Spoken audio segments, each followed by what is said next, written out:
سبق نمبر 67 سورۃ النساء کا رکوع نمبر 8 آیت نمبر 51 تا 59۔ قرآن مجید کی تلاوت حرفی لفظی اور با محاورہ ترجمہ بما تشریح حافظ محمد قاسم خان کی آواز میں۔ بسم اللہ الرحمن الرحیم۔ ألم تر إلى الذين أوتوا نصيبا من الكتاب يؤمنون بالجبت والطاغوت ويقولون للذين كفروا هؤلاء أهدى من الذين آمنوا سبيلا۔ علم ترا کیا نہیں دیکھا آپ نے الی الذین ان لوگوں کی طرف جو اوتو دیے گئے نصیباً ایک حصہ من الکتابی کتاب سے یؤمنون مانتے ہیں وہ بالجبتی بت کو والطاغوتی اور سرکش شیطان کو ویقولون اور کہتے ہیں للذین ان لوگوں کو جنہوں نے کفروا کفر کیا ہؤلائی یہی لوگ ہیں اہدا زیادہ ہدایت کی من الذین ان لوگوں سے جو آمنو ایمان لائے سبیلا راہ پر۔ پوری آیت۔ کیا آپ نے دیکھا نہیں ان کو جو کتاب کا ایک حصہ دیے گئے ہیں، وہ بتوں اور شیطانوں کو مانتے ہیں اور ان کے بارے میں کہتے ہیں جنہوں نے کفر کیا کہ ایمان والوں سے تو یہی لوگ زیادہ ہدایت کی راہ پر ہیں۔ اولئک الذین لعنہم اللہ ومن یلعن اللہ فلن تجد له نصیرا۔ اولئک وہی لوگ ہیں الذین وہ جو لعنہم اللہ لعنت کی ان پر اللہ نے، ومن اور جس پر یلعن اللہ لعنت کر دے اللہ، فلن تجدہ تو ہرگز نہ پائیں گے آپ لہو اس کے لیے نصیرا کوئی مددگار۔ پوری آیت۔ یہ وہی لوگ ہیں جن پر اللہ نے لعنت کر ڈالی، اور اللہ جس پر لعنت کر دے آپ اس کا کوئی مددگار نہ پائیں گے۔ ام لہم نصیب من الملک فاذا لا یؤتون الناس نقیرا۔ ام کیا لہم ان کے لیے نصیب کوئی حصہ ہے من الملکی بادشاہی سے، فاذن تو پھر لا یؤتون نہ دیتے وہ الناسا لوگوں کو نقیرا گٹھلی کے سوراخ برابر۔ پوری آیت۔ کیا یہود کے لیے بادشاہی میں کوئی حصہ ہے تو پھر تو وہ لوگوں کو گٹھلی کے سوراخ برابر بھی نہ دیتے۔ ام یحسدون الناس على ما آتاهم الله من فضله فقد آتينا آل إبراهيم الكتاب والحكمة وآتيناهم ملكا عظيما۔ ام کیا یحسدون حسد کرتے ہیں وہ الناسا لوگوں سے علامہ اس چیز پر جو آتاہم اللہ دی اللہ نے ان کو من فضلہ ہی اپنے فضل سے، فقد آتینا ہم نے تو دی ہے آل ابراہیم ابراہیم کی اولاد کو الکتاب والحکمت کتاب اور دانائی، وآتیناہم اور دی ہم نے ان کو ملکن بادشاہت عظیمہ بہت بڑی۔ پوری آیت۔ یہودی کیا لوگوں سے اس چیز پر حسد کرتے ہیں جو اللہ نے ان کو اپنے فضل سے عطا کی؟ تو ہم نے تو اولاد ابراہیم علیہ السلام کو کتاب و حکمت بھی عطا کی ہے اور بڑی بادشاہی بھی عطا کی ہے۔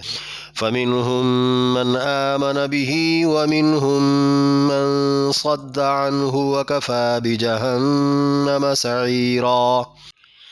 فَمِنْهُمْ پھر ان میں سے من کوئی تو آمنا ایمان لے آیا بھی اس پر، ومنہم اور ان میں سے من کوئی صدا رکا رہا عنہ اس سے، وکفا اور کافی ہے بجہنم جہنم کا سعیرا بھڑکنا۔ پوری آیت۔ پھر ان میں سے کوئی تو اس پر ایمان لے آیا اور کوئی اس سے رکا ہی رہا، اور کافی ہے جہنم کا بھڑکنا۔ ان الذين كفروا بآياتنا سوف نصليهم نارا كلما نضجت جلودهم بدلناهم جلودا غيرها ليذوقوا العذاب ان الله كان عزيزا حكيما۔ ان الذین یقیناً وہ لوگ جنہوں نے کفروا کفر کیا بآیاتنا ہماری آیتوں کا، سوف عن قریب، نصلیہم ہم ڈالیں گے انہیں، نارن آگ میں، کلما جب کبھی، نضجت پک جائیں گی، جلودہم ان کی چمڑیاں، بدلناہم بدل دیں گے ہم ان کی، جلودن چمڑیاں، غیرہا ان کے علاوہ، لیذوقوا العذاب تاکہ چکھیں وہ عذاب، ان اللہ کان یقیناً اللہ ہے، عزیزاً حکیمہ غالب حکمتوں والا۔ پوری آیت۔ یقیناً جنہوں نے ہماری آیتوں کا انکار کیا، عن قریب ہم انہیں آگ میں ڈالیں گے، جب کبھی ان کی چمڑیاں جل جائیں گی ہم دوسری چمڑیاں بدل دیں گے تاکہ وہ عذاب چکھتے ہی رہیں، یقیناً اللہ غالب حکمتوں والا ہے۔ والذین آمنوا وعملوا الصالحات سندخلهم جنات تجری من تحتها الأنهار خالدین فیها ابدا لهم فيها أزواج مطهرة وندخلهم ظلا ظليلا۔ والذین اور وہ لوگ جو آمنو ایمان لے آئے، وعملو اور عمل کر گئے، الصالحاتی نیک، سندخلہم عن قریب ہم داخل کریں گے ان کو، جنات باغات میں، تجری بہتی ہیں، من تحتہا ان کے نیچے سے، الانہار نہریں، خالدین ہمیشہ رہنے والے ہیں، فیہا اس میں، ابداً دائمی، لہم ان کے لیے، فیہا اس میں، ازواجن بیویاں ہیں، مطہراتن پاک صاف، وندخلہم اور ہم داخل کریں گے ان کو، ظلاً چھاؤں میں، ظلیلا گھنی۔ پوری آیت۔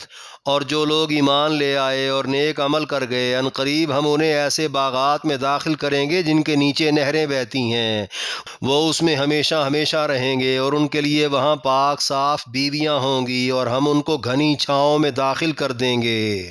ان اللہ یأمرکم ان تؤدوا الامانات الى اہلها واذا حکمتم بین الناس ان تحکموا بالعدل ان اللہ نعم ما یعظکم به ان اللہ کان سمیعا بصیرا۔ ان اللہ یقیناً اللہ، یأمرکم حکم دیتا ہے تمہیں، ان تؤدوا کہ واپس کر دو، الاماناتی امانتیں، الی اہلہا ان کے اہل کی طرف، وَإِذَا اور جب، حکمتم تم فیصلہ کرنے لگو، بین درمیان، الناسی لوگوں کے، ان تحکموا تو فیصلہ کرو تم، بالعدل انصاف کا، ان اللہ یقیناً اللہ، نعم ما بہت اچھی، یعظکم نصیحت کرتا ہے تمہیں، بھی اس کے ساتھ، ان اللہ کان اللہ ہی ہے، سمیعا بصیرا سننے دیکھنے والا۔ پوری آیت۔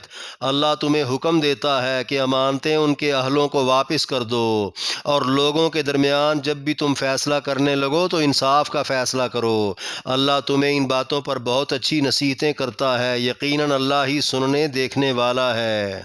یا ایہا الذین آمنوا اطیعوا اللہ واطیعوا الرسول واولی الامر منکم فَإِن تَنَازَعْتُمْ فِي شَيْءٍ فَرُدُّوهُ إِلَى اللَّهِ وَالرَّسُولِ إِن كُنتُمْ تُؤْمِنُونَ بِاللَّهِ وَالْيَوْمِ الْآخِرِ ذَلِكَ خَيْرٌ وَأَحْسَنُ تَأْوِيلًا۔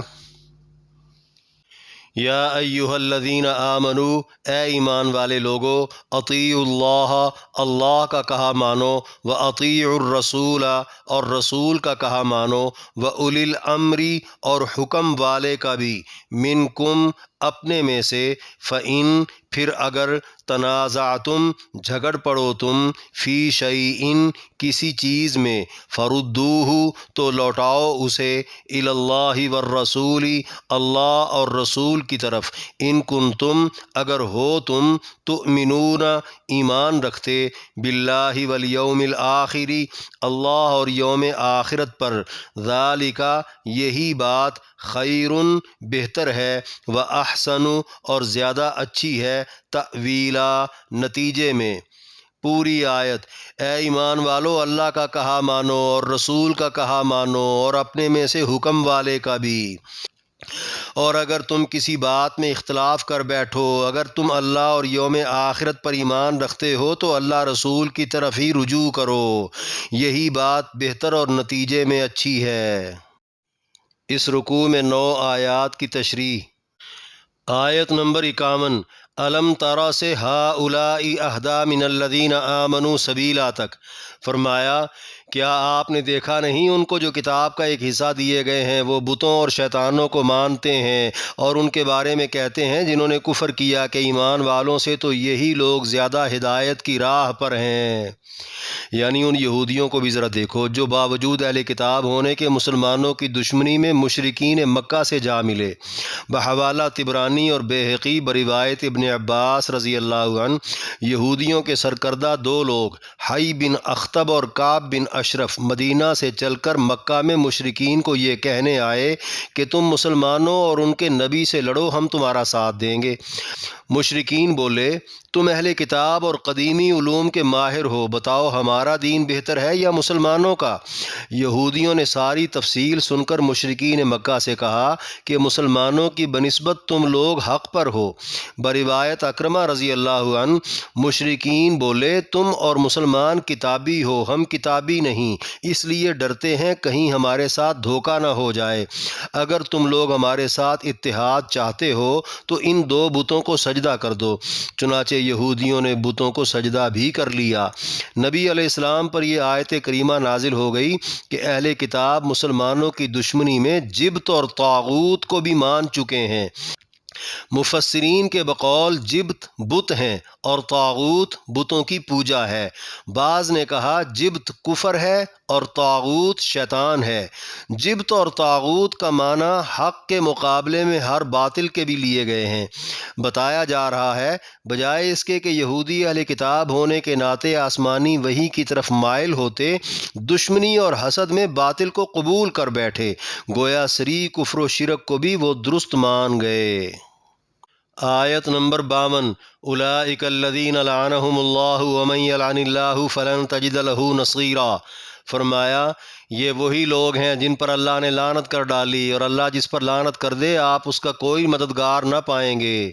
یعنی جن یہودیوں نے مسلمانوں کے خلاف مشرکوں سے جا کر مدد مانگی، اللہ نے ان پر لعنت ڈال کر انہیں بے یار و مددگار کر دیا، نہ وہ دنیا میں غالب آ سکے اور نہ ہی وہ آخرت میں سزا سے بچ سکیں گے۔ آیت نمبر 53 ام لہم نصیب من الملک فاذا لا یؤتون الناس نقیرا فرمایا کیا یہود کے لیے بادشاہی میں کوئی حصہ ہے تو پھر تو وہ لوگوں کو گٹھلی کے سوراخ برابر بھی نہ دیتے۔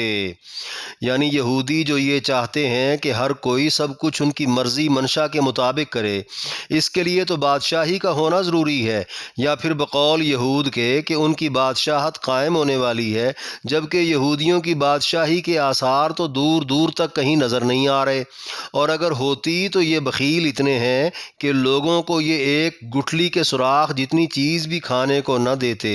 آیت نمبر 54 ام یحسدون الناس سے وآتیناہم ملکا عظیما تک فرمایا یہودی کیا لوگوں سے اس چیز پر حسد کرتے ہیں جو اللہ نے ان کو اپنے فضل سے عطا کی، تو ہم نے تو اولاد ابراہیم علیہ السلام کو کتاب و حکمت بھی عطا کی ہے اور بڑی بادشاہی بھی عطا کی ہے۔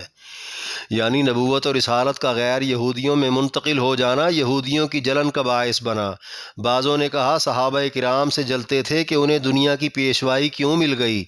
حضرت عبداللہ بن عباس رضی اللہ عنہ کے مطابق یہود کو اصل حسد نبی علیہ السلام کی ذات سے تھا، کیونکہ وہ طعنے دیتے رہتے کہ ایک طرف تو تواضع انکساری کی بات کرتے ہیں تو دوسری طرف وہ اتنی زیادہ شادیاں بھی کرے جا رہے ہیں۔ بتا دیا گیا کہ حسد کس بات کا ہے، اللہ نے تو تو اب بھی نبوت و رسالت اور کتاب و حکمت کو اولاد ابراہیم میں ہی رکھا ہے، اور دنیا کی بادشاہت بھی اسی نسل کے انبیاء و صالحین کرتے رہے، جیسے حضرت داود، حضرت سلیمان علیہ السلام اور دیگر جو وقت کے نبی بھی تھے اور بادشاہ بھی۔ ان کی تو شادیاں بھی سینکڑوں تھیں، پھر صرف آپ علیہ السلام پر ہی اعتراض کیوں؟ جب ابراہیم علیہ السلام کی نسل کے دشمن ان کا کچھ نہ بگاڑ سکے تو یہ یہودی مسلمانوں کا اور نبی علیہ السلام کبھی کیا بگاڑ لیں گے؟ نبوتیں، رسالتیں، کتابیں اور بادشاہتیں خالص ابراہیم علیہ السلام کی نسل کا اعزاز ہے، نہ کہ یہودیوں کا جو ان مناصب کو خام خواہ اپنی ذاتی جاگیر سمجھے بیٹھے ہیں۔ آیت نمبر 55 فَمِنْهُمْ مَنْ آمَنَ بِهِ وَمِنْهُمْ مَنْ صَدَّ عَنْهُ وَكَفَى بِجَهَنَّمَ سَعِيرًا۔ فرمایا پھر ان میں سے کوئی تو اس پر ایمان لے آیا اور کوئی اس سے رکا ہی رہا، اور کافی ہے جہنم کا بھڑکنا۔ یعنی لوگوں میں اب سے نہیں، کب سے یہ کفر و ایمان کا سلسلہ چلا آ رہا ہے، کوئی تو ملت ابراہیمی کا حامی بن گیا اور کوئی مخالف ہی رہا۔ بعضوں نے کہا موجود یہودیوں میں سے کوئی تو حضور پر ایمان لے آیا اور کوئی منکر ہی رہا۔ ایسے منکرین کے لیے دنیاوی سزا کی بجائے جہنم کا بھڑکنا ہی کافی ہے۔ آیت نمبر 56 ان الذین کفروا سے ان اللہ کان عزیزا حکیما تک۔ فرمایا یقیناً جنہوں نے ہماری آیتوں کا انکار کیا، عن قریب ہم انہیں آگ میں ڈالیں گے، جب کبھی ان کی چمڑیاں جل جائیں گی ہم دوسری چمڑیاں بدل دیں گے تاکہ وہ عذاب چکھتے ہی رہیں، یقیناً اللہ غالب حکمتوں والا ہے۔ یعنی منکر یہ نہ سمجھیں کہ بس جل بھن کر کوئلہ ہو جانے کے بعد سزا ختم، بلکہ جلی سڑی چمڑی کی جگہ نئی چمڑی بدل کر دائمی عذاب کا تسلسل رکھا جائے گا۔ بحوالہ طبرانی و ضحاک، حضرت معاذ، حضرت عمر، حضرت کعب رضی اللہ عنہم کے مطابق ایک لمحے میں 100 یا 120 مرتبہ چمڑیاں تبدیل کی جائیں گی۔ جب بھی سارا گوشت سڑ جائے گا اور آگ ہڈیوں تک پہنچنے لگے گی، حکم ہوگا تو نئی چمڑیاں نکل آئیں گی۔ اللہ ایسا کرنے پر غالب اور با اختیار ہے۔ آخرت کی سزا بتانے میں حکمت ہے، یہاں سزا دینا خلاف حکمت ہے۔ آیت نمبر 57 والذین آمنوا سے وندخلہم ظلا ظلیلا تک۔ فرمایا اور جو لوگ ایمان لے آئے اور نیک عمل کر گئے، ان قریب ہم انہیں ایسے باغات میں داخل کریں گے جن کے نیچے نہریں بہتی ہیں، وہ اس میں ہمیشہ ہمیشہ رہیں گے، اور ان کے لیے وہاں پاک صاف بیویاں ہوں گی، اور ہم ان کو گھنی چھاؤں میں داخل کر دیں گے۔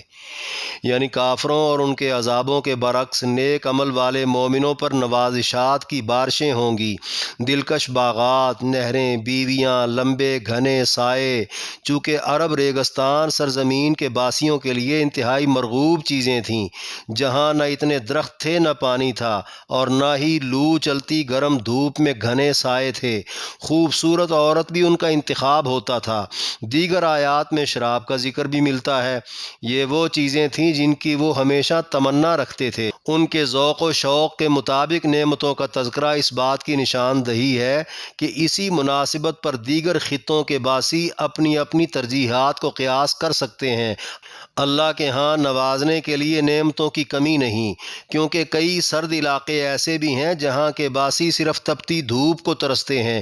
اسی لیے قرآن مجید میں مذکور ہے وَلَكُمْ فِيهَا مَا تَشْتَهِي أَنفُسُكُمْ، جنت میں جنتیوں کے لیے ہر وہ نعمت مہیا ہوگی جو ان کے جی چاہیں گے۔ جنتی عورت کے متعلق خصوصی طور پر فرمایا وہ مطہرہ یعنی پاک صاف ہوگی۔ روایات کے مطابق وہ پیشاب، پخانے، حیض، نفاس، بلغم، نزلہ وغیرہ اور دیگر بدبودار غلاظتوں، آلائشوں سے مبرہ، انتہائی پرکشش ہوگی۔ آیت نمبر 58 ان اللہ یأمرکم سے ان اللہ کان سمیعا بصیرا تک۔ فرمایا اللہ تمہیں حکم دیتا ہے کہ امانتیں ان کے حلوں کو واپس کر دو، اور لوگوں کے درمیان جب بھی تم فیصلہ کرنے لگو تو انصاف کا فیصلہ کرو۔ اللہ تمہیں ان باتوں پر بہت اچھی نصیحتیں کرتا ہے، یقیناً اللہ ہی سننے دیکھنے والا ہے۔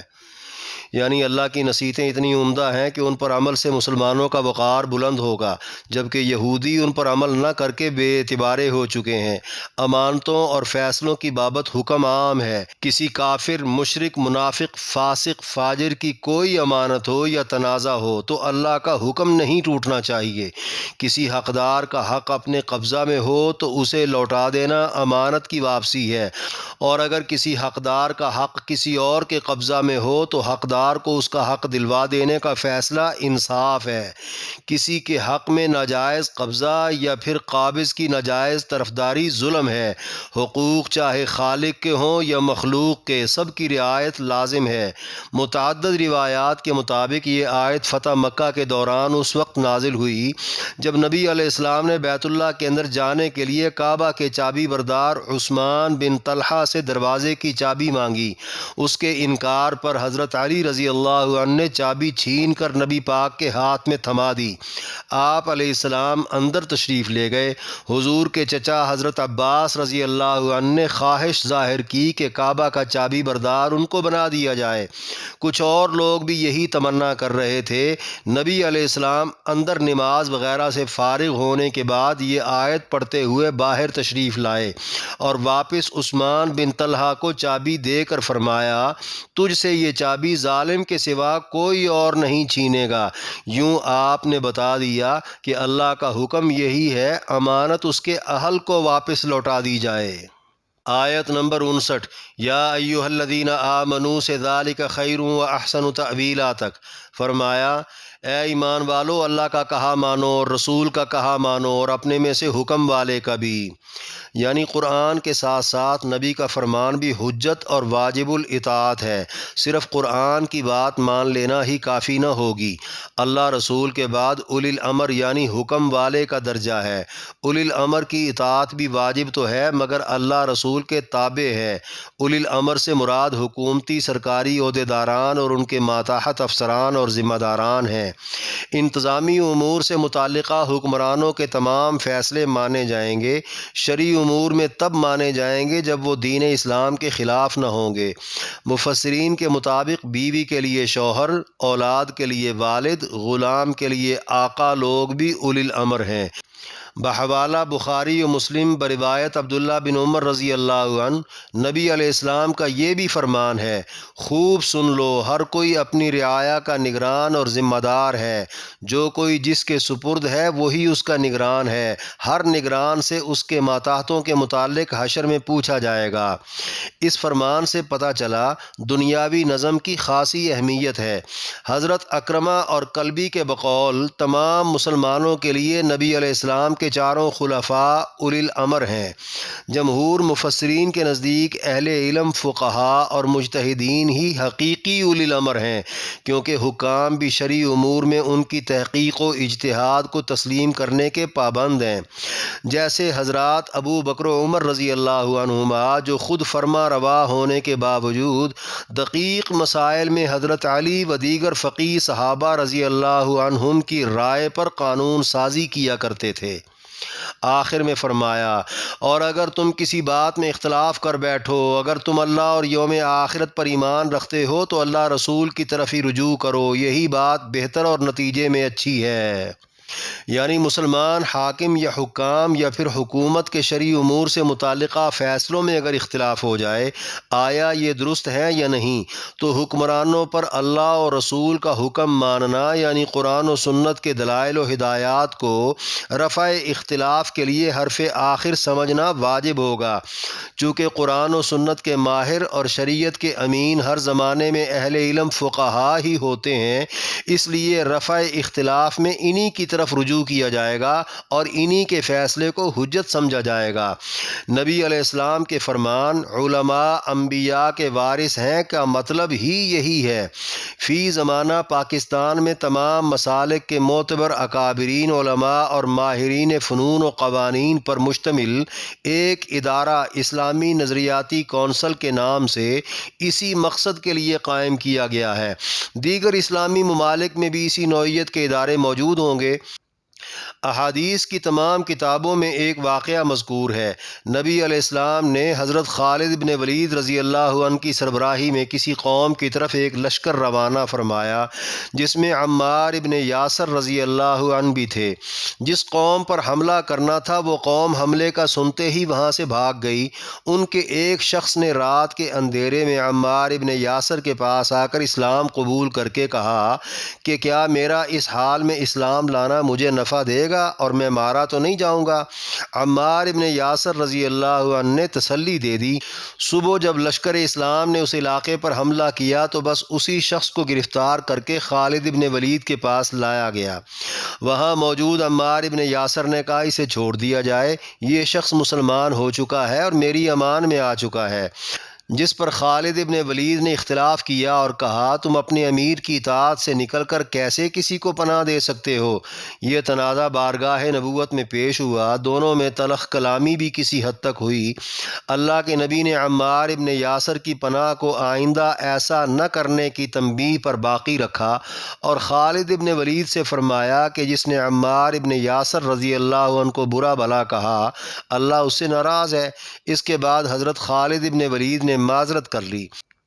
مفسرین کے بقول یہ آیت کریمہ اسی موقع پر نازل ہوئی جس میں حکام کو پابند کر دیا گیا کہ وہ لوگوں سے اپنی اتباع دین کی اتباع میں ہی کروایا کریں۔ بحوالہ تفسیر ابن کثیر، بخاری و مسلم میں ایک اور واقعہ بھی ہے۔ نبی علیہ السلام نے ایک چھوٹا لشکر ایک انصاری کی سربراہی میں کہیں بھیجا۔ راستے میں انصاری غصے میں آ کر اپنے لشکر سے کہنے لگے کہ کیا تمہیں حضور نے میری اتباع کا حکم نہیں دیا؟ سب بولے کیوں نہیں؟ پھر لکڑیاں منگوا کر آگ جلائی اور بولے سب آگ میں کود جاؤ۔ ایک نوجوان چلایا کہ ٹھہرو، رک جاؤ، خدا کی قسم ہم نے آگ سے بچنے کے لیے ہی تو دامن رسول میں پناہ لی ہے۔ نبی علیہ السلام سے جا کر بات کریں گے، اگر ان کا حکم ہوا تو بلا جھجک کود پڑیں گے۔ جب یہ معاملہ بارگاہ نبوت میں پیش ہوا تو آپ نے فرمایا قسم بخدا اگر تم کود پڑتے تو ہمیشہ آگ میں ہی رہتے۔ سنو، امیر کی اتباع فقط معروف میں ہے، یعنی نیکی میں ہے، بدی میں ہرگز نہیں۔ آیت کے مطابق امت محمدیہ کے فقہاء، علماء اور مجتہدین کو بھی اس بات کا پابند رہنا ہوگا کہ وہ قیامت تک نئے سے نئے پیش آمدہ مسائل پر اجتہاد کرتے ہوئے دلائل شرعیہ پر قیاس کر کے ہی حل نکالیں گے۔ دلائل شرعیہ 4 ہیں۔ نمبر 1 قرآن، اطیعوا اللہ میں قرآن کی طرف اشارہ ہے۔ نمبر 2 سنت، اطیعوا الرسول میں سنت کی طرف اشارہ ہے۔ نمبر 3 اجماع امت یعنی اصحاب نبی کے فیصلے، اولی الامر میں اشارہ صحابہ کی طرف ہے جو پوری امت کے لیے اس درجے پر فائز تھے۔ چوتھے نمبر پر مجتہد کی قیاس ہے۔ فردوہ الی اللہ والرسول میں اللہ رسول کی طرف رجوع کرنے کا اشارہ دے کر بات سمجھا دی کہ قیاس وہی معتبر ہوگی جو قرآن و سنت کی کسی نہ کسی دلیل پر قائم ہوگی۔